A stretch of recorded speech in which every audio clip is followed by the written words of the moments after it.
there, welcome to Live by Design, a program where I hope you'll find content that is informative, inspiring, and insightful. I'm your host, Muadi. I'm a life strategist and a motivational speaker, and today is Tuesday, October 22nd, 2013. Woo! So how's it going? How are you? I hope that your week is off to a fabulous start and that your weekend was fabulous also. I think that's going to be my word for the day, fabulous. Because my weekend was fabulous. I had an opportunity to go to New York and see my friend, Desmond Richardson. He's in the poster behind me, in a new Broadway show called After Midnight. It's starring Fantasia and some wonderful dancers and singers. It was a really good show. I had a really, really good time. It was wonderful to see him. One of the things I love about Desmond, aside from the fact that I think he's just a phenomenal artist, is that he is considered to be one of the greatest modern dancers of our time, and he never ever rests on his laurels. He is always pushing himself and challenging himself to do new things and to up-level his artistry. So to see him in a Broadway show. He did one years ago, actually, and got a Tony nomination for it. But to see him back on Broadway was just really exciting and really fabulous. And I got to spend time with one of my best friends of life, Tyrone. We had dinner, we went to the show, we had dessert afterwards, and I did all of that and was still able to get back to DC in time to take the girls to ballet class. So I had a full weekend. It was wonderful. I hope yours was, and I am happy to see you or be seen by you. Today we're talking about fear, more specifically how to keep fear from blocking your joy and keeping you stuck. Now, fear, I believe, sometimes gets a bad rap, and the definition of fear is as follows. Fear is an unpleasant emotion caused by the belief that someone or something is dangerous, likely to cause pain, or is a threat. I'm going to read that for you again. Fear is an unpleasant emotion caused by the belief that someone or something is dangerous, likely to cause pain, or is a threat. And there are some cases where fear is actually your friend. It's a good thing to have a little bit of fear. I believe that fear, in many cases, is really our intuition at a state of high alert. So if you're in a profession such as a fireman or a police officer or a school teacher, it's important to have a healthy sense of fear because it keeps you on your toes. And it's important for you to be able to recognize when something is or a situation or someone has the potential to bring harm to you, because therefore it allows you to react. And sometimes our fears are based on things we've actually experienced. Sometimes our fears are based on our knowledge of how particular circumstances can sort of work out just from general knowledge. For example, we know to be afraid of a burning building. You may not have had the experience of being in a fire per se, but we're raised and we learn about the dangers of fire, to have fear about fire. In this culture, because of all the craziness that is going on, we're teaching our children to have a healthy sense of awareness. I try not to use the word fear, but some people call it a healthy sense of fear about strangers and strange situations. So fear does serve a purpose. There is a value to it. It becomes problematic when we allow it to keep us from doing those things that we want to do, whether it's leaving a job that just is draining us, or leaving a relationship that is draining the life force out of us, or entering into a new relationship that could bring us a lot of joy and excitement because we're afraid. I know for myself, when I started doing this work as a life strategist, I had some fear and some hesitation because I was concerned that what people were going to think about the fact that this former drama queen is now going around teaching about love, peace, joy in the universe. And that I allowed that fear to hold me back a bit. And so fear, when it keeps us from doing those things that we were sent here to do, it is a problem. So today we're going to talk about the steps that we can take to move past our fear. Now, it's interesting to me because in doing the research for this program today, I read a few articles, one of which is posted on my Facebook page about fear. And because I was curious as to what kinds of things we are afraid of. And there was a list, several lists actually, of those sort of the top 10 things that people are afraid of. One list that I saw was really intriguing because it had on there things like we're afraid to lose our freedom. We are afraid of being ridiculed. We are afraid of pain. We're afraid of being lonely.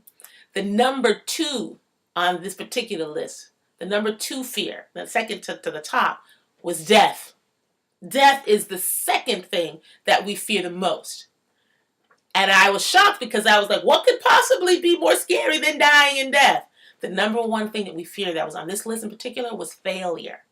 I thought that was really interesting. I think we're probably going to do a whole show about failure in the future. But the failure piece to me is always attached to our expectations, but most importantly, more so, however, how we think other people are going to see us, what other people's expectations are, how other people define success, how other people define failure. That is often sort of tied into our own feelings about failure. So when we're afraid to fail, 9 times out of 10, it's not just because we don't want the experience, we don't want to have the experience of not fulfilling a goal.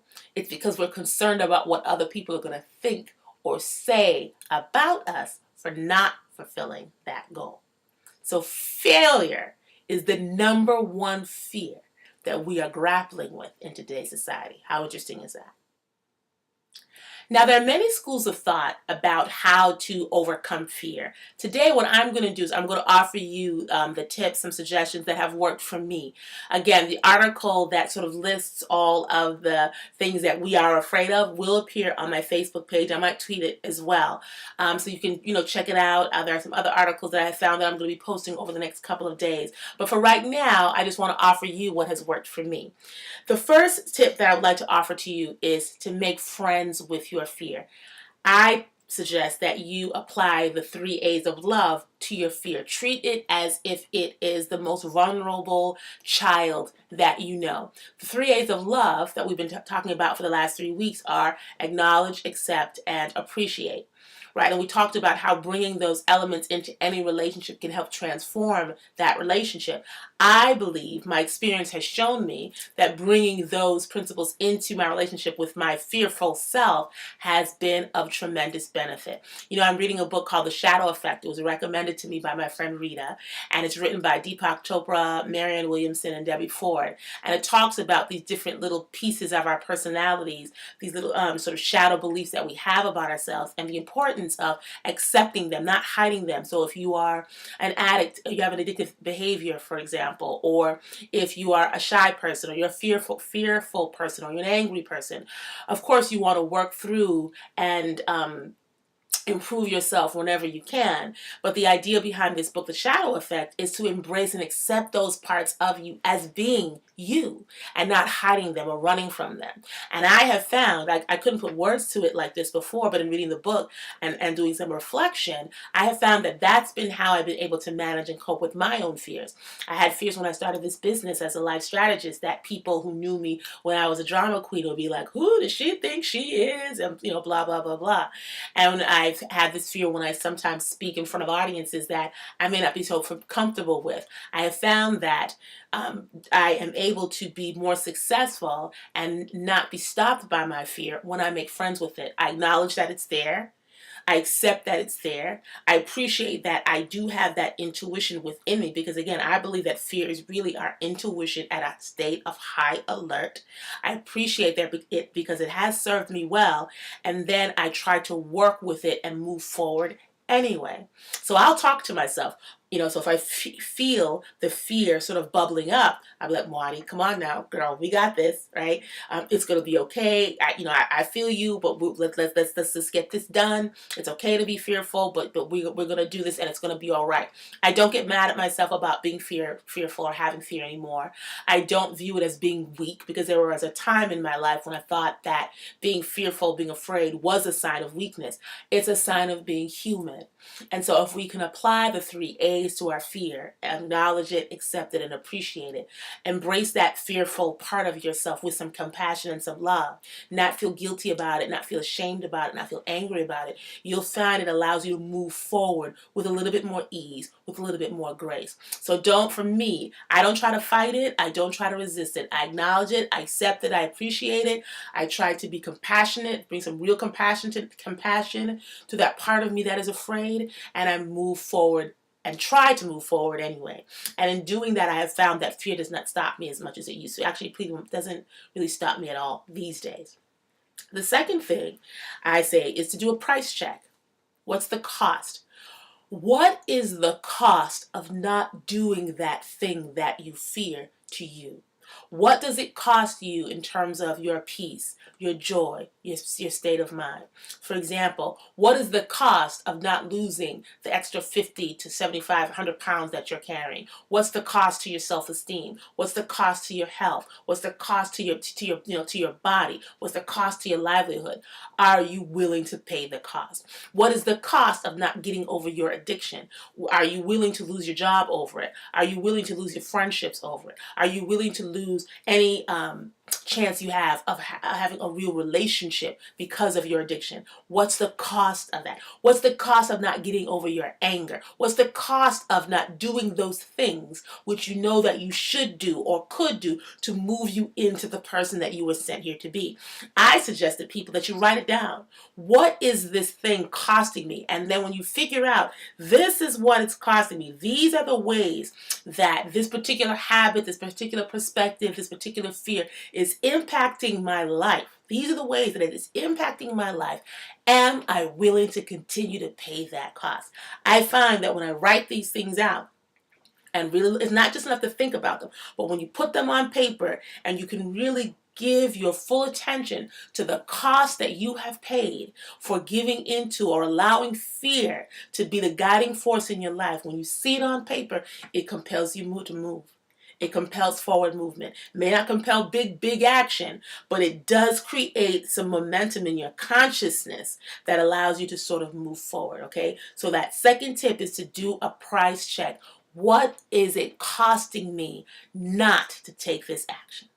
My third tip for dealing with fear, or working with fear in your life, I should say, is to ask yourself a two-part empowering question. Empowering questions are questions that put us in a state of resourcefulness and guide us or direct us towards answers. So in this particular case, the question would be as follows. The first part being, what is the worst thing that would happen to me if this fear came to pass? And the second part of the question is, can I handle it? Okay, so that first part of the question, what's the worst thing that can happen if my worst fear comes to pass? What would that be? What would it look like? What would I experience? And the second part of that question is, can I handle it? So if we go back to my example about, me, because it's all about me today, right? Um, no, but if we go back to the example of my fear about coming out as a life strategist, and the biggest fear that I had was that people would not accept me, people would talk about me. And if that came to pass, what would really be the worst thing? And could I handle it? Well, in this particular case, the worst thing would be that maybe they wouldn't subscribe to my newsletter, or they wouldn't come to my workshops, or maybe they wouldn't follow me on Facebook or Twitter, whatever. Can I handle that? Of course I have. What? Nothing is going to happen to me because folks are talking about me. Not that I don't still, sometimes think about that from time to time. But the reality is that if the worst thing that would happen to me, as a result of my going out, stepping out on a limb, being me, and going for this career, which I know is part of my calling, right? If I know this is what I was sent here to do, and the worst outcome is someone's going to talk about me, can I handle it? Of course I can handle it. As we say on this program, as I've said many times before, there is nothing that man can do to me that is greater than what God, Spirit, the universe can do through me. So when I think about the worst case scenario, picture it, put it in your mind, whatever that worst case is, and ask yourself if you can handle the outcome. 9 times out of 10, you can. 9 times out of 10, when we look at that thing that we say we're afraid is going to happen, when we really look at it and really think about it and talk about it and sort of toy with it in our minds, we realize that it's not really that big a deal. Some of us have gone through some real tragedies and some real hardships in our lives. So the idea that someone's going to talk about me, or that someone's not going to be my friend, or someone might laugh at me because I'm not successful, when I really think about it, doesn't really hold much water. There's no real value in that. There's no real problem there. And it's not to say that your worst case scenario is as simple as my worst case scenario in this particular case. But the reality is we have a tendency to make up a lot of stories in our head about what's going to happen. And we live in the fear of what's going to happen. When we really think about it, but when we really put a lens on it, the likelihood of that thing happening is nil. It's very small. And if that thing does happen, we can survive it anyway. So ask yourself that empowering question. What is the worst thing that's going to happen or could potentially happen, and can I handle it? And if you can handle it, if you discover that you can handle it, it creates that momentum in your consciousness that helps you move forward. Okay? The next tip that I want to offer to you is to take a small step towards the thing that you want. Take a small action. If you think about life as a big old sandwich, you don't have to just swallow the whole thing in one big gulp. You take a couple little bites, you chew it, you marinate it, you let it settle in your stomach, most of us anyway, and then you go on to that, take the next bite. Same thing in life. Same thing with your goals. If you have a project that seems monumental, it seems like this big gargantuan task, you don't have to do the whole thing at once. Baby steps. When I was doing my first workshops, baby steps. First I pick a date. Then I picked a topic. Then I picked a place. Then I picked my guest list. It was a really difficult thing for me to do the first time. My first, empowerment workshop that I did for women. It was scary to me to put myself out there in that way, and I didn't come out with a big bang. I came out in a little bitty whisper. Little bit of steps, little bitty steps. And eventually it got to the place where I got the feedback from people that, why this really was helpful to me, this really worked for me. I got the experience, I got more confident, and then I was able to build on that and build the business and grow the workshops. But I took small steps. So whatever that thing is that you are hoping to do, break it down to small little steps and commit to taking one action each day, each week, each month, until you can build the momentum and until you can build the courage to take that next step and build on that. And that's how you will be able to move forward. The final step, or the final tip that I would offer you, is to forgive yourself when you give in to your fear. Forgive yourself. It's hard enough to look yourself in the mirror and recognize that you didn't take a particular action. You stayed in a job longer than you should have. You stayed in a relationship longer than you should have. You allowed fear to keep you from telling somebody that you love them. You allowed fear to keep you from really expressing your joy about a particular interest, a particular event. It's hard enough to experience that. But when you put fear on top of that, guilt on top of that, guilt on top of the awareness that you allowed your fear to keep you from stepping out fully into your world, that's a recipe for disaster. And nothing good will come of that. It'll just make you feel worse, and it will push your goal even further out into the future. Don't compound your feeling of sadness, of feeling less than, your feelings of whatever comes up for you when you know that you have allowed fear to stop you from doing something. Don't make it worse by adding guilt to it. It does not serve you. It will keep you from pushing yourself forward. So if for some reason you have given into fear, as we all do from time to time, if your fear has gotten the better of you, accept it. Just accept it and forgive yourself. Acknowledge that as being part of being human, because we all do it, and move forward. There is nothing to be gained by compounding those feelings of less than, of wishing I had done something differently, whatever comes up for you. Adding guilt to it does not serve you. So forgive yourself. Okay? So let's recap our top tips for dealing with fear. The first is to make fear your friend. Acknowledge it, accept it, appreciate it, don't resist it, and be loving and compassionate to that part of yourself that is fearful. The second tip, do a price check. Ask yourself, what is the cost that I am paying to my peace, my abundance, my joy, my spirit, for not taking an action, for allowing fear to stop me from taking this particular step? What has the price been? What price am I paying? Is it worth it to me? The third piece is to ask yourself that two-part empowering question. The first part of that question is, what would happen to me if my fear, the fear that I'm holding about this particular action, were to come to pass? And the second part of that question is, can I handle it? Again, nothing that can be done to you is greater than what can be done through you. I believe that 9 times out of 10, you can handle it if your worst fear comes to pass, if that worst fear comes to fruition. But that's a question that you have to ask yourself. The third tip is to take a small action, whether it's a small step, whether you take it on a daily basis, on a monthly basis, on a weekly basis, whatever that is. Break down your big monumentous task into small little steps and take one little step at a time. And you will find that you will build momentum. You will build some confidence that will allow you to take even bigger steps as you go forward. And that final piece, that final step is to forgive yourself when you do give into your fear. We all do it. It's part of our human nature. It's part of our human design. There will be times in your life where you just can't move, and it's okay. Don't compound the feeling or the compound whatever feelings I should say come up for you when you're not able to walk through, overcome, or walk with your fear. Don't compound that feeling, those feelings, by adding guilt on top of that, because that will not serve you and it will really, really keep you stuck. So that's the message for today. Fear does not have to stop us. We don't have to be afraid of it. We don't have to resist it. And it can actually be a benefit to us from time to time if we know how to work with it. So I hope that you found this message to be hopeful. Get back with me on Facebook, LinkedIn, Twitter. I'm on Instagram now.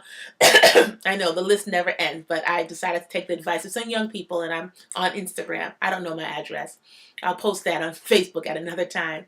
But in the meantime, again, if this message was helpful to you, let me know. Also, feel free to drop me a line to let me know if there are any other topics that you would like to have us discuss on this show. Also, as a reminder, on December 28th in Boston, I will be hosting my first co-ed event, Upgrade Your Life. It is going to be a blast. So reach out to me on Facebook or send me an email if you would like to receive some more information about that.